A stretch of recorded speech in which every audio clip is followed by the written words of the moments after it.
everybody. I'm Serene. And I'm Al. And together we bring you Code SereAL. So, let's start by meeting our first guest. Hello. So tell us a bit more about yourself. Okay, well, thank you for inviting me to be here, first of all, Thank you for being here. Oh, my pleasure. So my name's Serene. I'm an IMT trainee in the UK. My journey is a bit of a checkered one.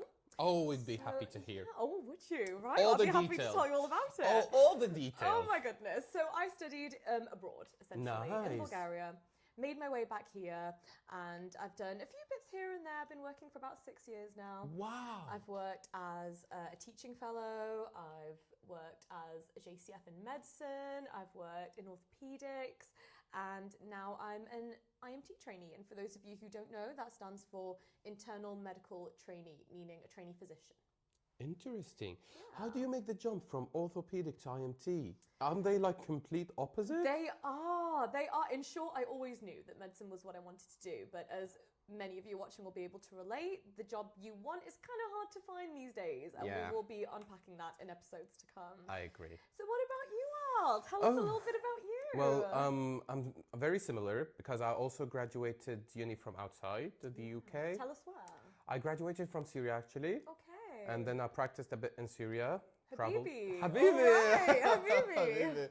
Traveled to Dubai, practiced as well a little bit in Dubai, then finally came to UK. I've been in UK now for 2 years. Okay. The first year was basically the notification exams and trying to find a job and doing clinical attachment. But I've been properly working in NHS for a full year now. Okay. It's been going very nice. It's really rewarding. It can be, can't it? Can be, yeah. Definitely can be. It depends how you look at it. Yeah. Yeah. So I don't want to be one of those dark and gloomy people that always nag about the workload. The workload is hard everywhere, but this is at least the workload in our job. We're saving lives. Yeah. But it's so fulfilling and so rewarding when the moment comes and you get to tell a patient, okay, you can go home. You're okay now. You don't need follow-ups. The infection is gone. That's such a lovely way to look at it. Isn't it? I think I know that so many juniors fall into the trap. No, we're not juniors anymore, we're residents. We're residents, exactly. Exactly. So many residents fall into the trap of feeling like, you know, what we're doing isn't really achieving much, that there's a lot of paperwork, that, you know, our job's a bit like a glorified medical secretary. What would you say to the people who say that? I would say only one thing. I'd say, once you start working in healthcare, once you start being a doctor, imagine yourself starting your job as a doctor and your friend starting their job as let's say an IT engineer or any other job. A chef. A chef. A chef. You're both starters. Okay. If they mess up, what's the worst that can happen? They burn the cook. They burn the recipe. They ruin the recipe. Whereas if you that messed would up, be disastrous. Yeah. Whereas we wouldn't want that. Whereas if you messed up. The thing is, what people don't understand is not many junior jobs out there that actually involve saving lives. When you start the first job you have ever, it should not involve actually the responsibility of another person's life. It's something big, it's something heavy. So when people don't have around this idea, I always say experience tends to build up with time, and the more experience you get, the more humble you'll be.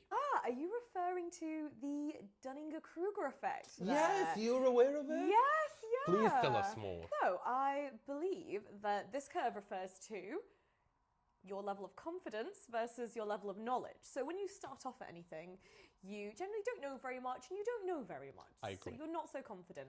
And then after you kind of know a little bit, your confidence increases exponentially. Maybe it shouldn't, but it does. But it does. And then at one point in every doctor's life, every time you get humbled. Yeah. You get humbled. You so get hard. struck by life. Yeah. And life is hard. So when did you get humbled, Al? For me, it was when I was working on the renal ward. So for those of you who aren't familiar, that means kidney medicine. Yeah. The kidneys are complicated. Very complicated, guys. That humbled me. Yeah. It really did. When were you humbled?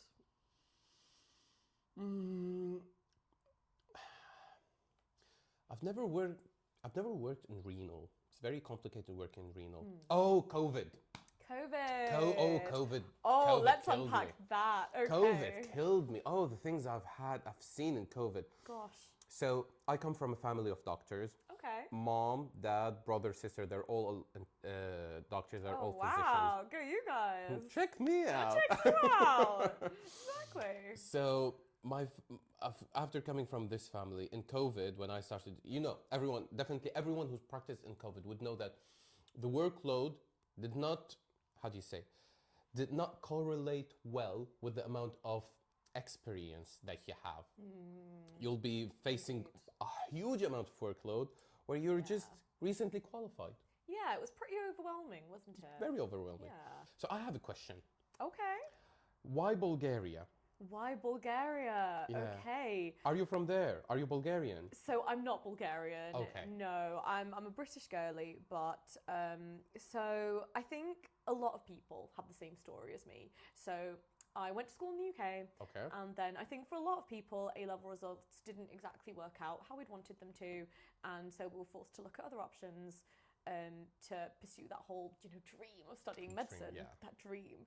And I knew someone at the time who was studying there, so I suppose it was a bit of an element of familiarity as well. Okay, yeah, that makes sense. So I went over and checked it out, and I thought, okay, I could do this, You could do this. let's have a go. What's the worst that could happen?